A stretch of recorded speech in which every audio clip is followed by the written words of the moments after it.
I'm Ashton Addison from Blockwest Capital for Investment Pitch Media, and today on the Crypto Point Show we have Lars Seier Christensen, co-founder of Concordium. Lars, welcome to the show, and thank you for taking the time. Thank you for having me. You're very welcome. I'm excited to dive into Concordium's Layer 1 blockchain, your insights into the crypto world, where it stands right now, what it needs to get to the next bull run. And I would love to start off our conversation by first of all hearing a little bit about you, your background in banking and blockchain, and how that led to Concordium, and then we'll dive into all those details.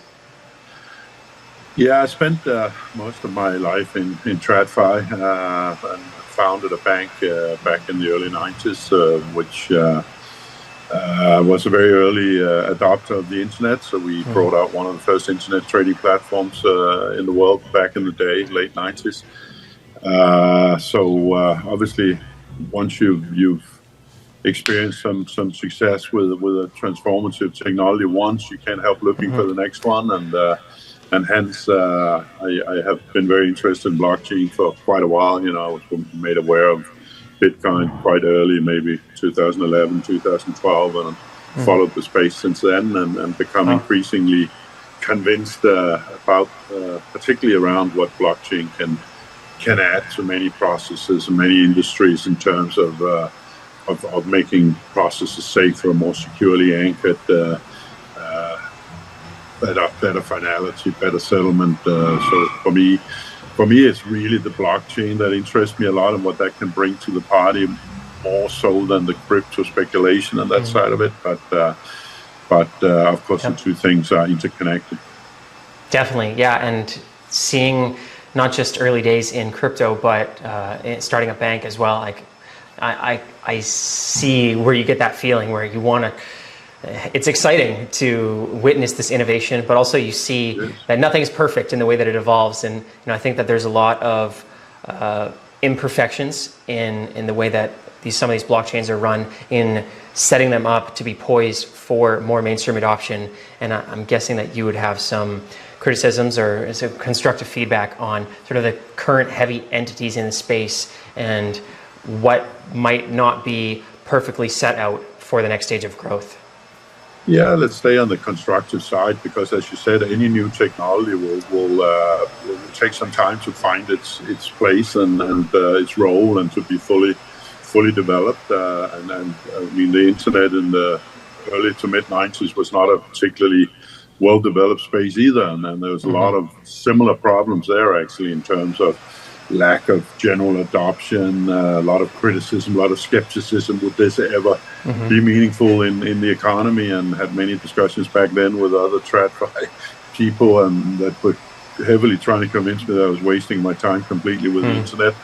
And I see a lot of parallels actually today, where you have the same, you haven't really achieved serious critical mass. Most people don't really understand the space because they don't feel threatened by it, or don't see the opportunities. They don't feel the need to really understand it, and these things change over time. But personally, I feel we're sitting here with a transformative technology with a potential not dissimilar to the internet, and in many ways providing exactly what the internet needs, because the problem about the internet is that there's so much insecurity around using it, around who you're interacting with, who owns the digital files, etc. And then actually the internet needs a blockchain to sort of anchor it more firmly and create a safer world. So, but many parallels, and I think it's quite beneficial to have lived through the early days of the internet, because I think history repeats itself, and I think that's what's happening now. Yeah, no, that's great to experience it firsthand. I wish I would have had the privilege to run through the dot-com boom myself. My father did, and he instilled a little bit of that knowledge into me, and that's part of the reason why I've stuck around in blockchain since 2014 as well. Now, from your firsthand experience, what are obviously you're seeing a lot of parallels. What are some of the current parts of blockchain that you think are stifling the progression to the next stage of adoption? I think there's a number of things, right? First of all, there is this early, very heavy focus on the crypto part of it, right? Which is understandable, but we have to remember that I would say the key innovation here in many ways is blockchain, and the various tokens and coins are really there to facilitate usage of the blockchain, and would perhaps not even be needed if we had an efficient payment system in the traditional world, right?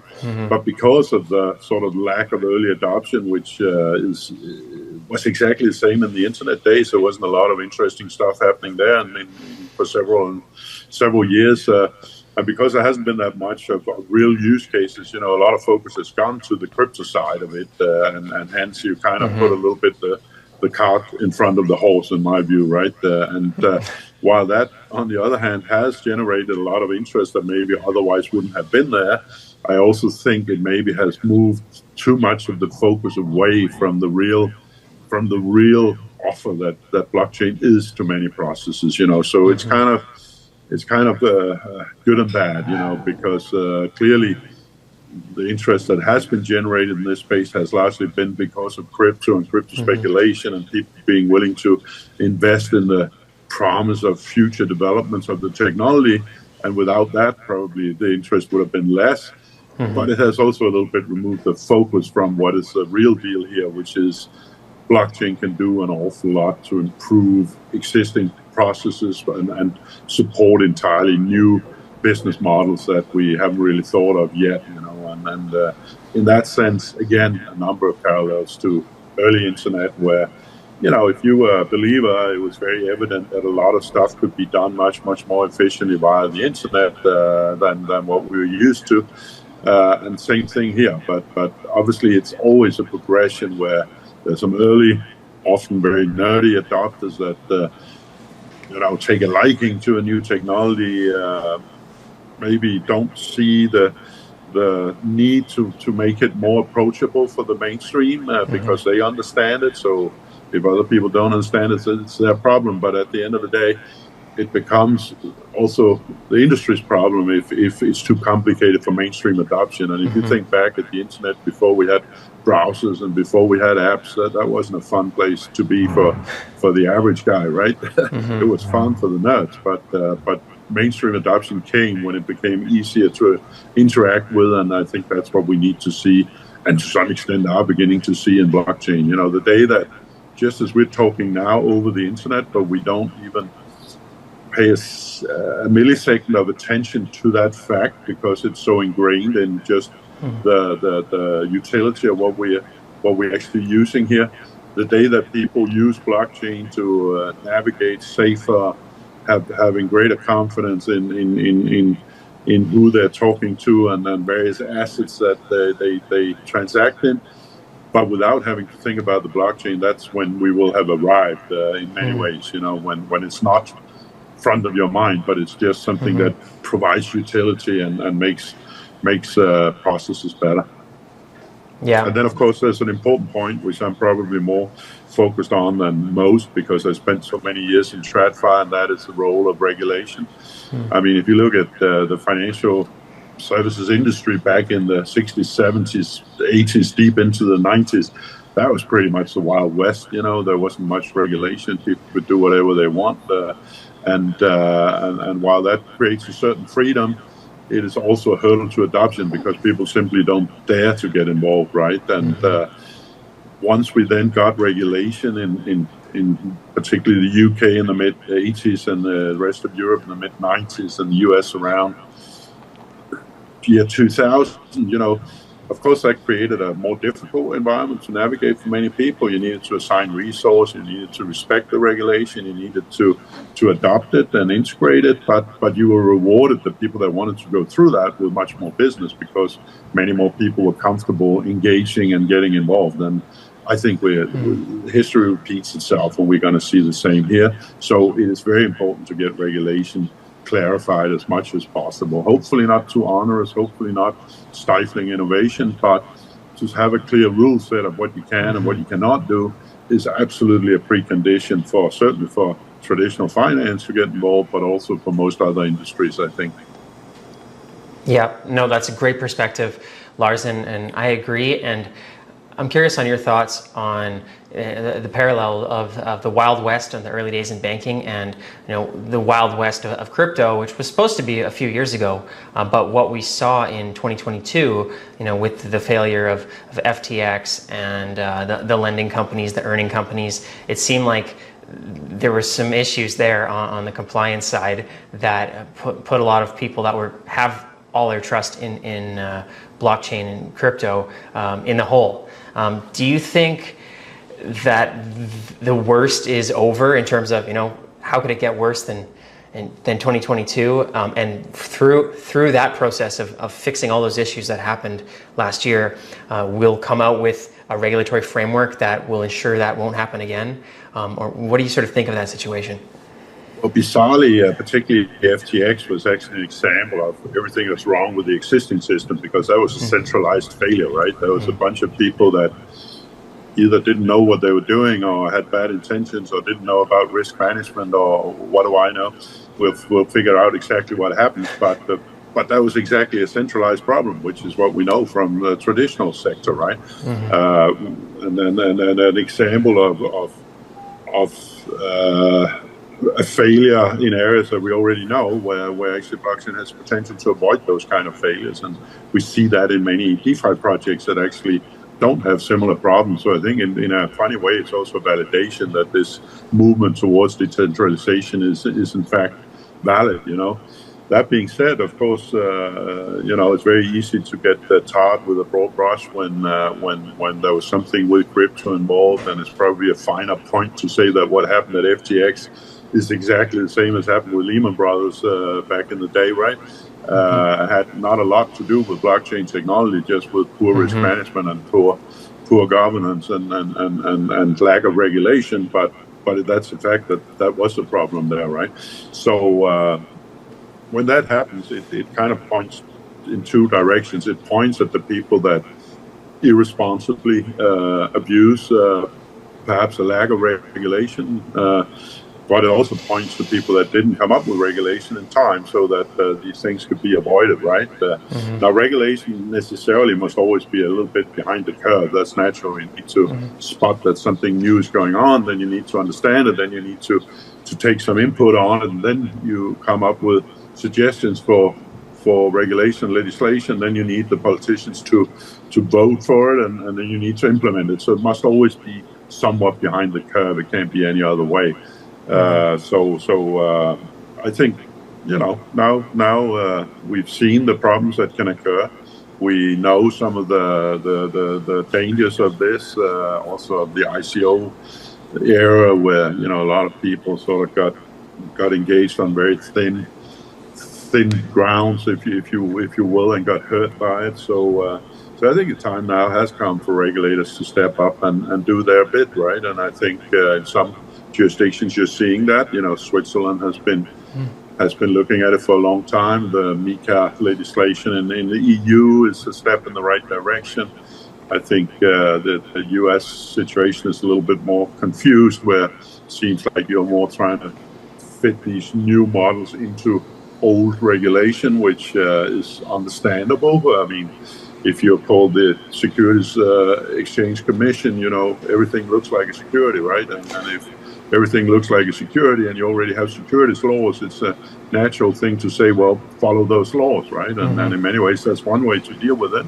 But I think also there needs to be a recognition that here are some new ways of doing stuff, just like the new way, the internet allowed new ways of delivering financial services, and ultimately you managed to accommodate that with regulation. So yes, I think we're over the worst, also because people obviously will be a little bit more careful going forward. I think there are good signs that regulators are trying to do their job, and we need both the industry to become more responsible and understand that it's natural that there's the world around you that will have certain views on how you should do things, particularly if you're asking for their money. That is a reasonable expectation, or that world around you will say, well, we don't want you to support criminal activity or facilitate terror financing and all this stuff.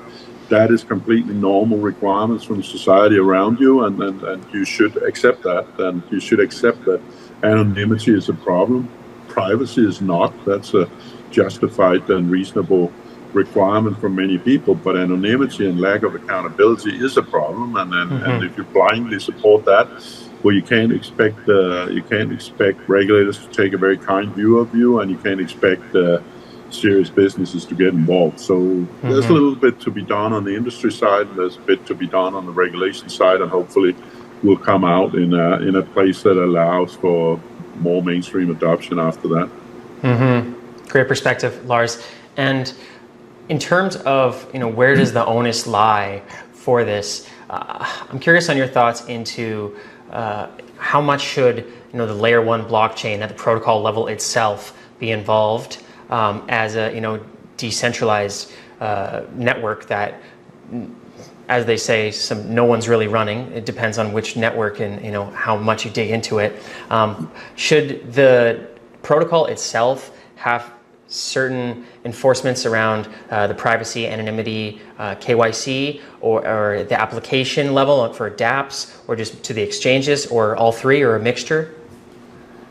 Well, you can argue for many views around that. In my view, the layer 1 sort of war or argument is by no means concluded, right? We don't have at the moment a layer 1 out there that ticks all the boxes. And what are all the boxes? It is obviously scalability, it is privacy, it is also accountability for users, i.e. that I think that the ID obligation is logical to include in a layer 1, so that you can spread that across the entire network instead of people having to build more silos.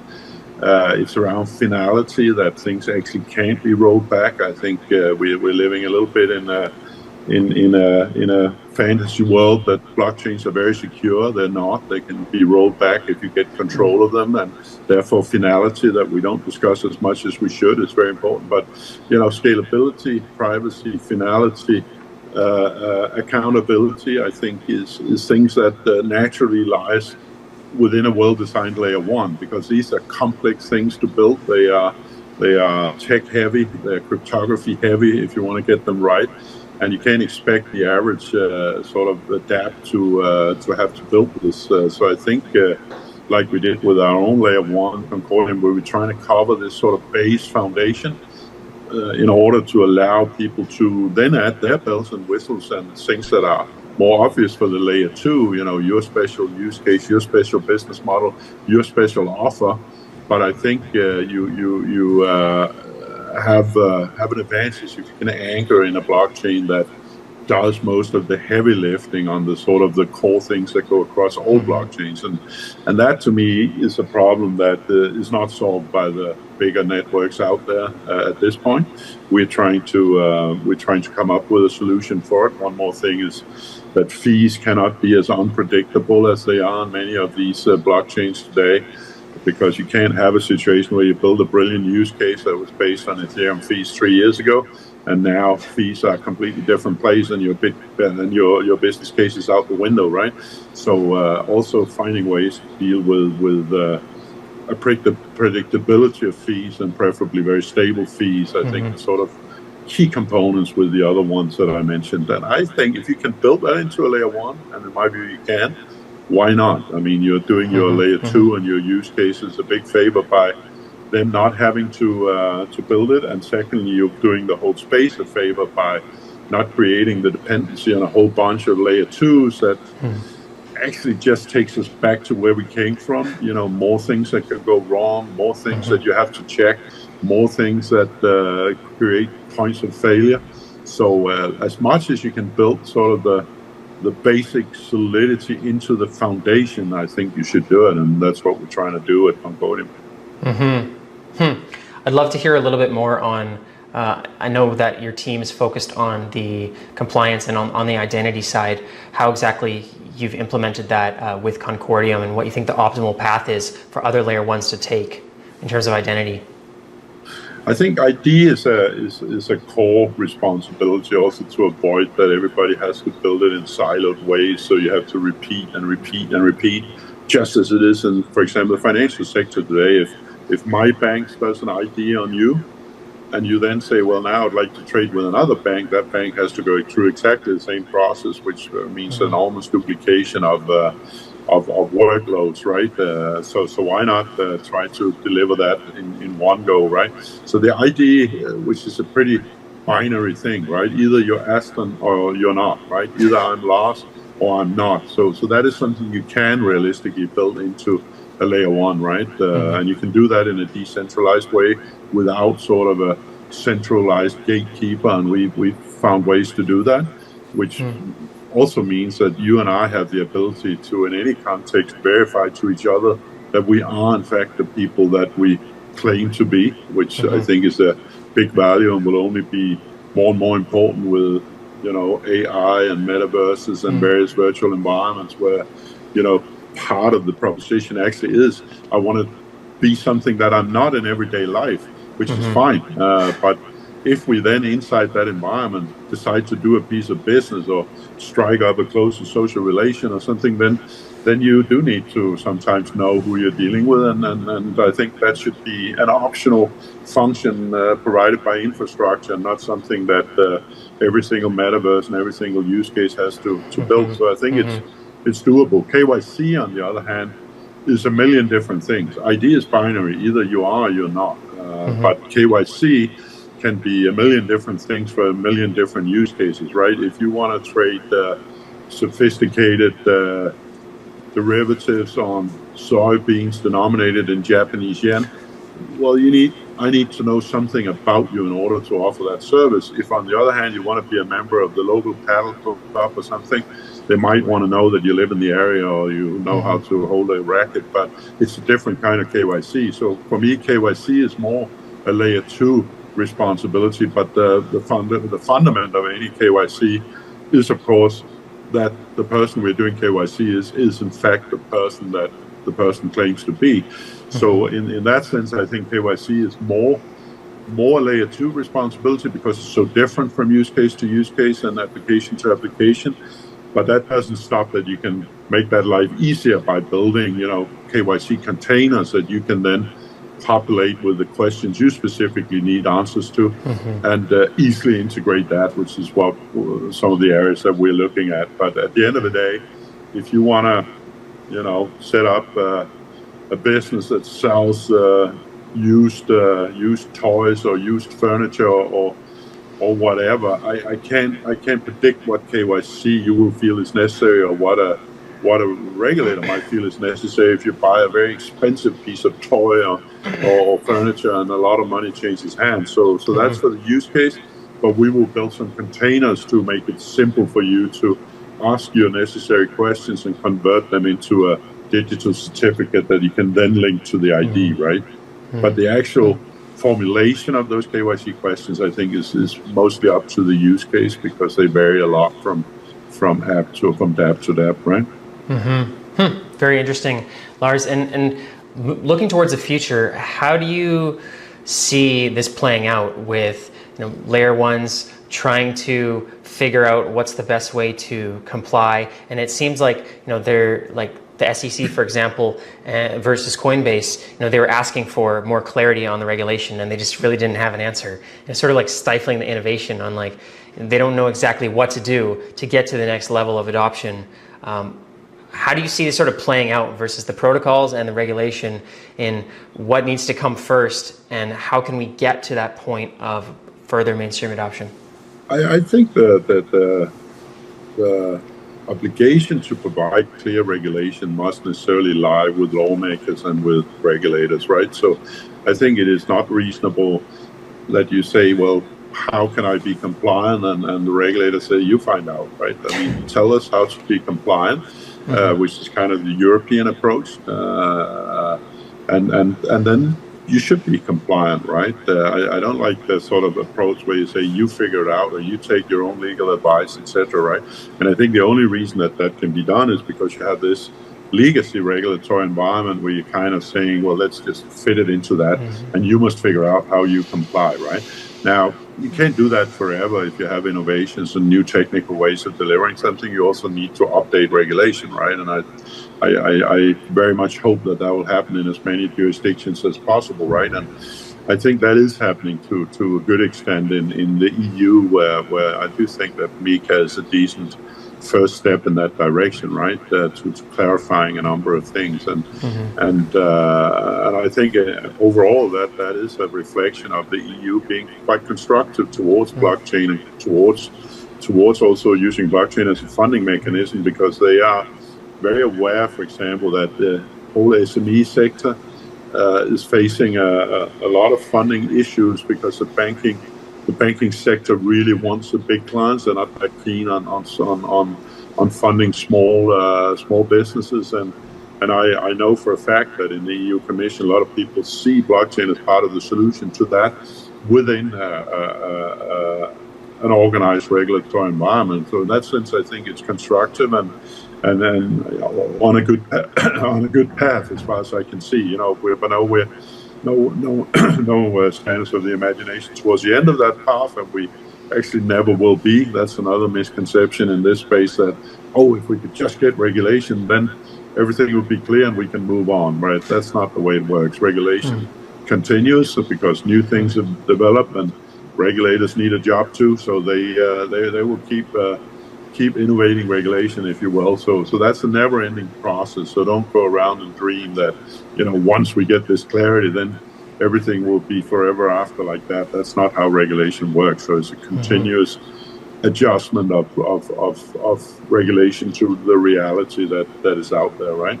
So I think, but basically, I think that the primary obligation for securing a regulation must lie with lawmakers and regulators, that they come up with something that you can actually comply to, because otherwise you're in a very dangerous spot where some people can argue, well, we didn't have anything to comply with, so we could do whatever we wanted to, right? And we've seen that multiple times over the last decades in TradFi, that people abuse the situation, that there's nothing to comply to. So the sooner you can get a clear regulatory picture, the better. Yeah, great insights, Lars. Thank you so much for everything around this compliance and on Concordium. Is there any ways that we can follow more of your work or more of Concordium? Yeah, I would say the easy way to start out would be going to our website, concordium.com, where you can see all our various channels, and you can follow the various communities, etc. And we're actually bringing out a new version of the website, much improved in just a week or two. So that's a good place to start, and from there, depending on the amount of interest you have, you can sort of go on into the various communities around it, whether that's as a developer or as a user or a general enthusiast. We welcome you, and we try to be responsive and be there if you have any questions or want to build a use case or just want to know more. Sounds great. Thank you so much, Lars. I'll leave those links in the notes as well below. All the best with everything moving forward in Concordium. And thank you for bringing more clarity towards the blockchain industry. Let's definitely follow up in the near future. Thank you very much for having me, Ashton. Appreciate it.